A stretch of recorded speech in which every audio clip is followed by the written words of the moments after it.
Do you ever feel like there's just so many knives coming out that some really good ones get passed over because we don't talk about them enough?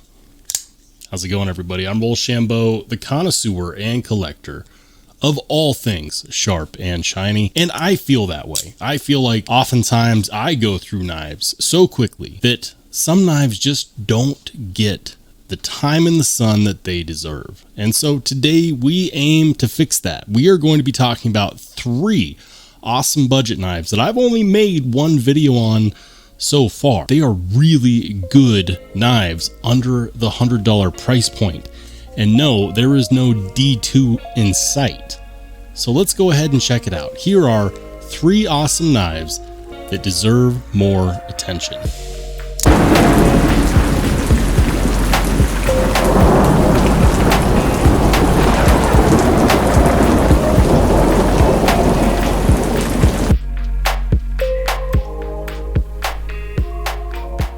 Let's go ahead and start off by talking about the Knife Rubato 3. And this knife is fantastic. We're looking at a blade that comes in at under 3 inches, so it's going to be very carry friendly. Deep carry pocket clip with these recessed screws, or rather flathead screws, so there's nothing that's going to catch or snag. Something that I'm a huge fan of on this knife is these aluminum handle scales mixed in with the 154 cm on the blade. It has one deployment style, and that is going to be thumb stud only, although with this axis bar style lock, you can of course flip it open like this. It is ambidextrous, and as you can see, there's a cutout for the pocket clip on the other side, so whether you're a lefty or a righty, this is going to be a good one. Now, initially, when I knew that this was coming in, my main concern was that it was going to be too small. If you're wondering, I wear large to medium large size gloves, and I can tell you that for me, with average man-sized hands, I have no issue getting a full grip on this knife. It's beautiful, it looks good, the lock feels stable, there's less than 0 blade play, fit and finish is fantastic. Knife did a good job on this. These are currently going for about 90 bucks. So if you're looking to get into one, you can of course get it under the $100 range, which is what I specify as budget here in 2023. If you disagree, let me know what price range you think budget is in 2023. I'm interested in hearing what people have to say. Next up, we have the CJRB Perfect Pyrite Enthusiast Edition. Now, the Enthusiast Edition is a really good one to talk about in the sub $100 price range. The reason being is that you get the AR RPM 9 powder metallurgy steel, but instead of going with steel or G10 or aluminum handle scales like a lot of the more affordable versions, this one comes with titanium. And it's weird because this knife actually feels like a completely different animal from the more cheaper steel version that I do have, especially with the Warncliffe style blade. It feels more premium. There's just something about titanium that makes everything better. It does of course have a deep carry pocket clip with flathead screws as well.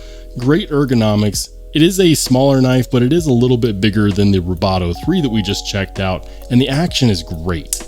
There is something about those bearings riding on the titanium that makes this feel a bit more premium in the action as well as in the ergonomics. Titanium is an amazing material because it is both lightweight but also extremely tough. It's one of the reasons why I love aluminum so much, but in this case it's going to be a bit tougher than that and also satisfy your needs if, like me, you also love titanium.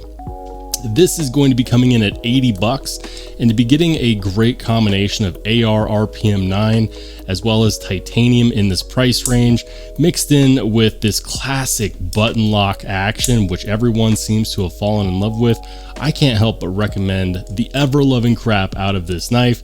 I'm a big fan of the CJRB Perfect Pyrite Enthusiast version. Now, if you want something more premium and you're okay going outside of that $100 price range, you can get this with fat carbon inlays and S90V blade steel. So if you wanted something with a bit more glamour to it, you can in fact make that happen.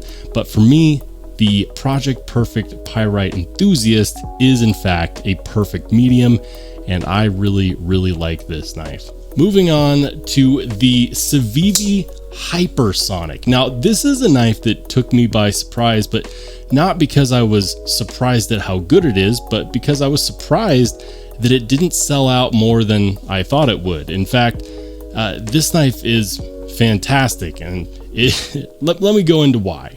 First and foremost, we have a 3D milled pocket clip that's made out of steel. Now, that's not typical fare for civivi because usually we're getting a clip of the stamped variety.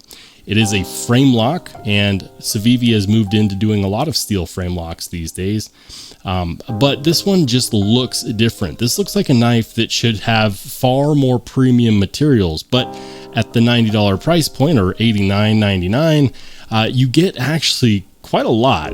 Let me talk about it. Single-sided captive pivot running on bearings. We have an inset fuller on this modified sheep's foot blade. I'm going to call it a modified sheep's foot blade, but some could make the argument that that is a reverse tonso, or some kind of modified Warncliffe. It's utility while also looking and feeling aggressive. Now, being that this is in fact a full steel handle scale frame, it does have milled out pockets on the inside of that frame, which I think are pretty cool.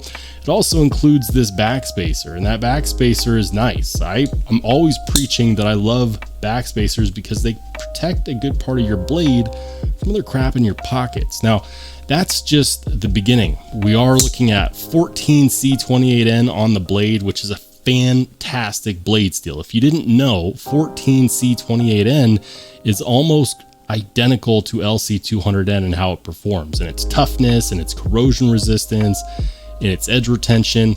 You know, people whine all the time about not having more LC200N in the world, but my question is, why, when there is so many great knives with 14C available at a much more affordable price point? So if you think that LC200N is some kind of super steel, I'm here to tell you that you can get that same performance out of 14C at a much lower price point. The action on here is superfluous. I ran a poll not too long ago where I talked about, or rather where I asked people, what's your favorite method of deployment? And almost unanimously, people came back and said the reverse flick. And why not? Reverse flicking is fun. You can do it one-handed. It allows for easy actuation and gripping of the blade afterwards.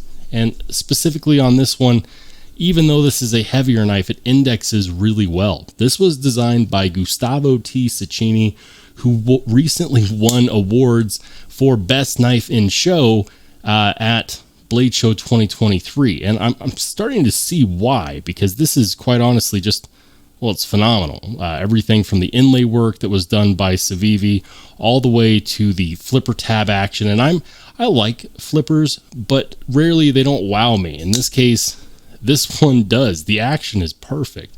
I did a light flip right there, and as you can see, it's really hard to fail this knife because of just how good that action is. A lot of that has to do with the detent tuning, but there you have it. It is fantastic. The balance is phenomenal, and it's very easy to index.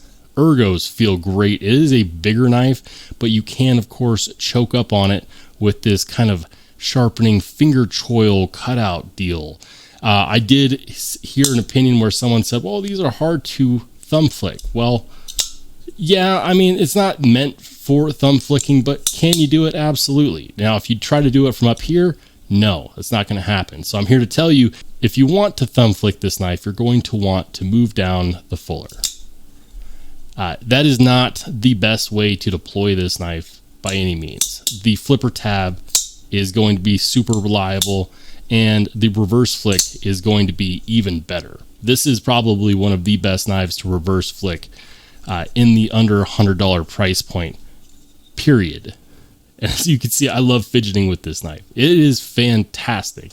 It does feel like a budget version of a far more expensive knife, but after handling it, I can tell you I totally understand why. So let's go ahead and go over all of these together. All three of these knives share something in common. In fact, they share a few things in common.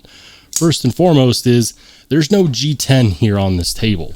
Secondly, there's no D2 here on this table. We've got 14 C28N, AR RPM 9, and 154 CM. There is only G10 inlays, I should say that. Steel frame lock, titanium button lock, and aluminum axis lock.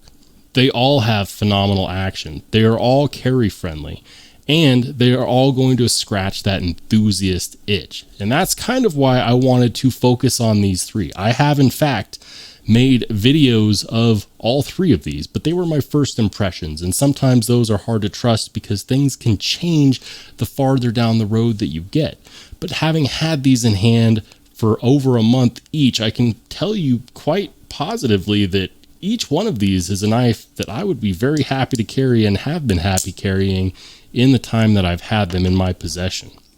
I think that they're phenomenal, and if you're not looking to spend over $100 on a knife, I personally don't think that it gets much better than this. Now, you're welcome to agree. Of course, even though I've checked out plenty of knives, I haven't checked them all out. So if there is a knife that you like better than these in the sub $100 price point, let me know in the comments section down below. Maybe it's a knife that I have and I can make a follow-up video on. I'd love to continue doing that. And if you've watched this far and you've been entertained, maybe you've learned something, consider subscribing.